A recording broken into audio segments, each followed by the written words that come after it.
It's a redesign of the Pegasus 39. Let's run with it.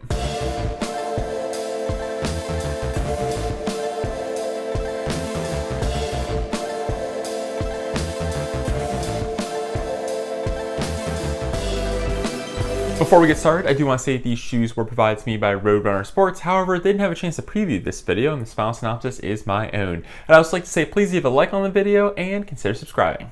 Here we go. The Air Zoom Pegasus is one of Nike's most popular shoes. It's your traditional, classic, neutral road running sneaker. It does a little bit of everything, and it's been around for forever. While the shoe has been redesigned, I believe we get the same stack height with 33 millimeters in the heel, 23 in the forefoot for that same 10 millimeter drop. Now with regard to weight, it loses almost an ounce. This thing lost a ton of weight. It comes in at roughly 9.2 ounces. So we get a much lighter Pegasus here. As far as price goes, it costs $130, which I think is a pretty good value proposition considering how durable this shoe is and the build quality that it contains. The upper has been both reduced and simplified. It's much lighter and more breathable compared to the previous version. Now it's a two-layered setup. The top layer is going to be a synthetic mesh, and then underneath that you get your more traditional engineered mesh liner that runs the full length of the shoe. Both of these materials are extremely thin. The outer layer is going to be more synthetic, a little bit more plasticky feeling, while the internal one feels more like a fabric liner. So very comfortable, worked well, and it is very breathable. It just feels much more minimal and much lighter.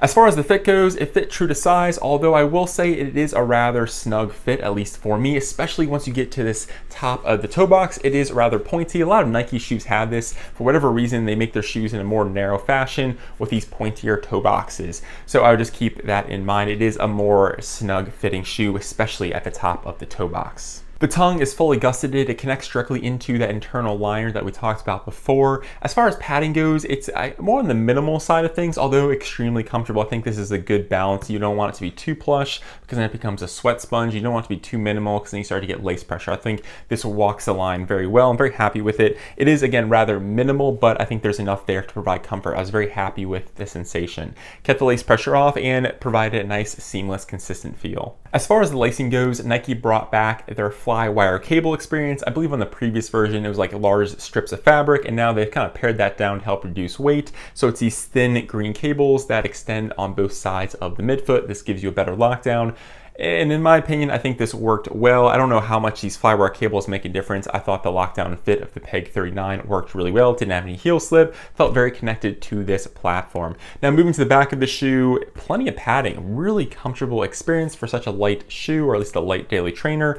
It didn't have any issues there with the heel lift. It kind of locks you in. There's a small lip kind of at the base of the heel that really does connect you in and get your foot kind of situated in this shoe. So overall, the lacing system, the tongue, everything like that, very comfortable. It worked really well. The upper is going to be a little bit more pared down, much more breathable compared to its predecessors, and I'm very happy with the comfort level. Although the one thing I'll say is I think the top of the toe box and the toe box in general is going to be a little bit more constricting than I would kind of like. The midsole has two Air Zoom units, one more than the previous version, one in the heel section and one in the forefoot. The rest of the midsole is still going to be that React foam.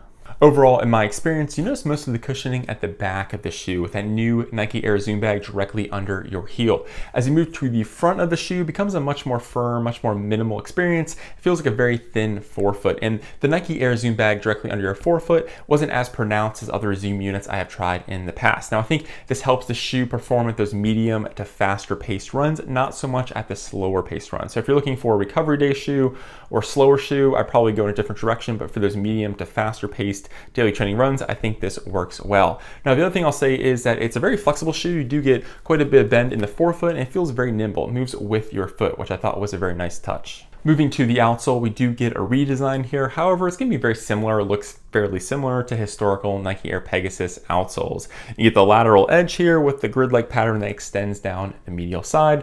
The rubber, I will say, does look quite thick in the heel section compared to the rest of the shoe. And the traction, I will say, was very good. Didn't have any issues in typical historic Pegasus fashion. Almost kind of looks like a trail shoe just because of how aggressive it is. So I think it's one of the strong points of the shoe, and they tweaked it. Just looks kind of the same, and it performed well. No major issues here. Those are all the basic facts about the shoe. Let's talk about what works well and what could potentially be improved. The first big positive for me is that the shoe lost quite a bit of weight. It feels very light on foot. It feels like a much more streamlined, much more simplified version of its predecessor. And the best part is I don't really think it really gave up anything in the way of comfort. I'm very happy with the amount of padding in the tongue, ankle and Achilles area. It just feels nice on foot. I really don't feel like I'm missing any of that additional padding. The next positive for me is the durability and the value. At $130, I think this is a good deal for the amount of premium materials you get. It doesn't look like a cheap shoe, and it should last you quite a while with the amount of outsole rubber coverage you have, the React cushioning, and those 2 Air Zoom units. Typically, Pegasuses last for quite a while, and if they don't, I believe Nike has like a 2-year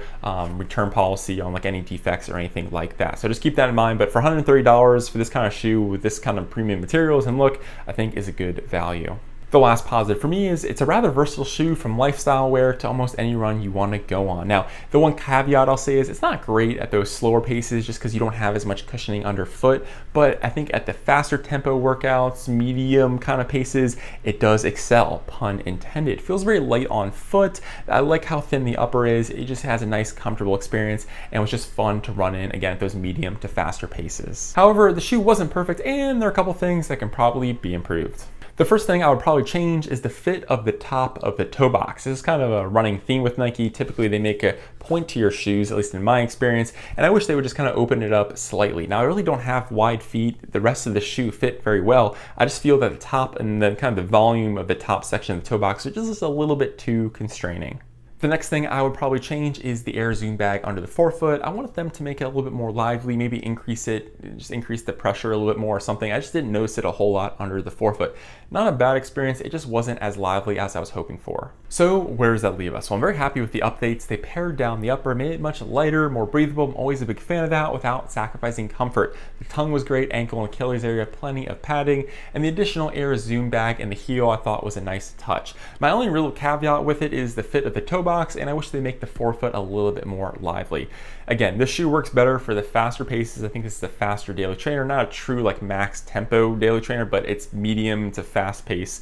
It's okay for slower runs, you can get away with it. I just don't think it has the most cushion again under the forefoot. Maybe if they beef that up a little bit, I would use it for some slower runs, but I think this works well and it's a very fun medium to fast shoe. Well, that concludes my review. Let me know in the comments what you think of the Peg 38. I know anytime they change a legacy shoe, people get up in arms with the changes, so I'll be curious to see what you think. Well, I'm Ryan from Ryan's Running Reviews. Hope you guys have a great day. I'll catch you guys on the next one. Thanks.